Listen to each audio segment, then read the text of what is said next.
Scholars rule. A battle on the ball field. Collars rule. We're going to take it.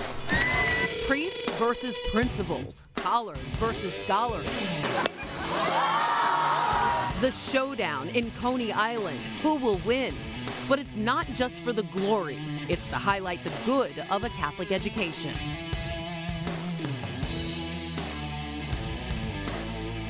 Hi, I'm Christine Persichetti. It's a game to honor hardworking students across the Diocese of Brooklyn.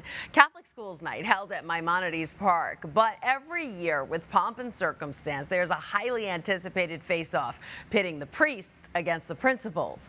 Currents News' Jessica Easthope has the pregame report. The showdown will take place here at Maimonides Park in Coney Island on Catholic Schools Night. But we're not talking about the Cyclones versus the Blue Claws. It's the collars versus the scholars.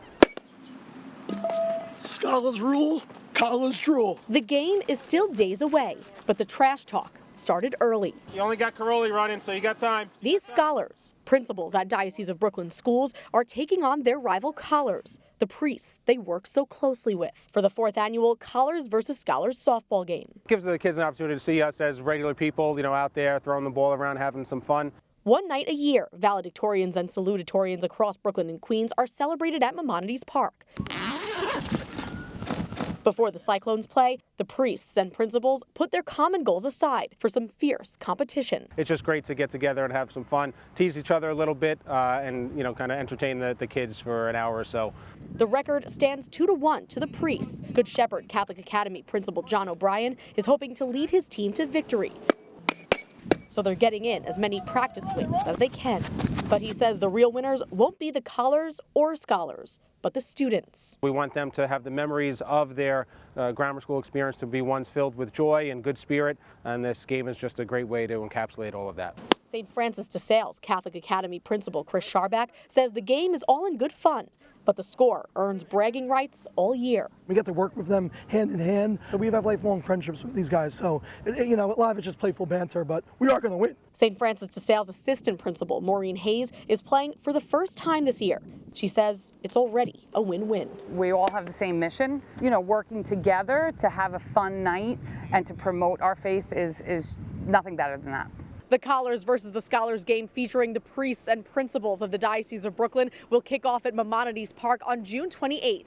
Gates open at 5:45 p.m. In Coney Island, Jessica Easthope, Currents News. To get tickets to the game, just go to brooklyncyclones.com/ticket. Once again, that's happening on June 28th, so get them before they're gone.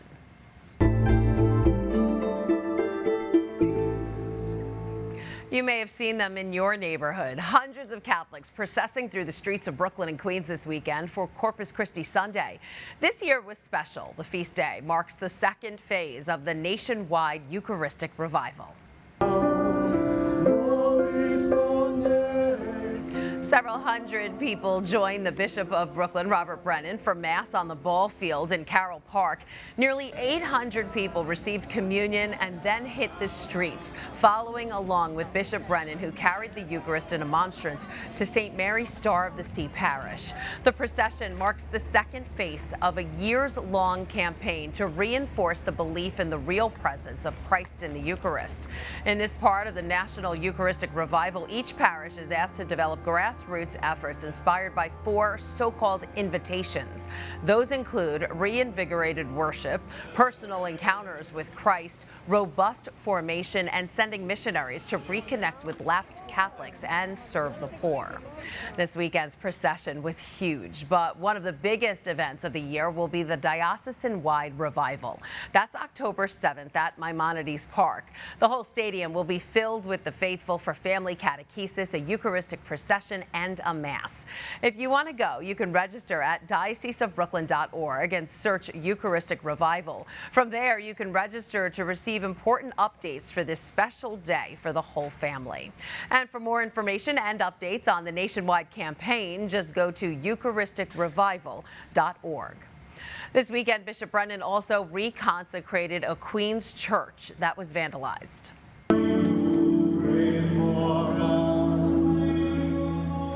The bishop celebrating a mass of reparation at St. Joseph's Church in Astoria, blessing the altar, prayer chapel, and walls.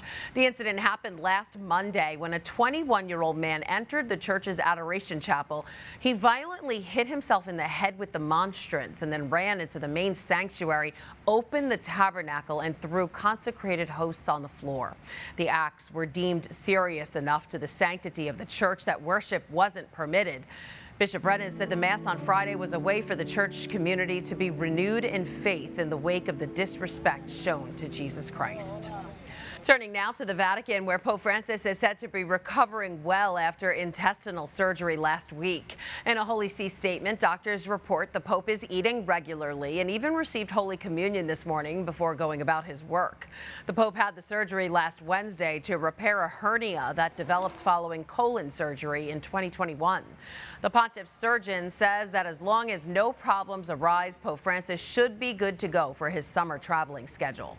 Pope Francis is expected to travel to World Youth Day in Lisbon, Portugal at the beginning of August, and then to Mongolia from late August to early September.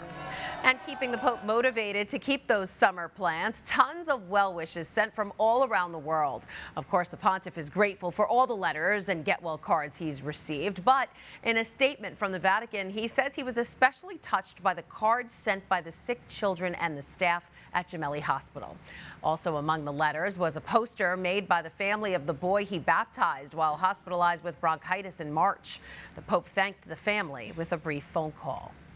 And finally tonight, we are ending with a big congratulations. The Tablet, the Diocese of Brooklyn's weekly newspaper, was named Paper of the Year. The honor came over the weekend at the annual Catholic Press Awards held this year in Baltimore, Maryland. Nuestra Voz, the diocese's monthly Spanish language newspaper, secured third place for Spanish Publication of the Year. And DeSales Media, Net TV's parent company, locked in several awards as well. Between DeSales Media and both newspapers, more than 30 awards were captured before the ceremony was over. Congrats to everyone. Want to help us continue that winning streak? We need good stories. Do you have one or want to share a tip? Email us at newstips@desalesmedia.org or call our 24-hour number 718-517-3122.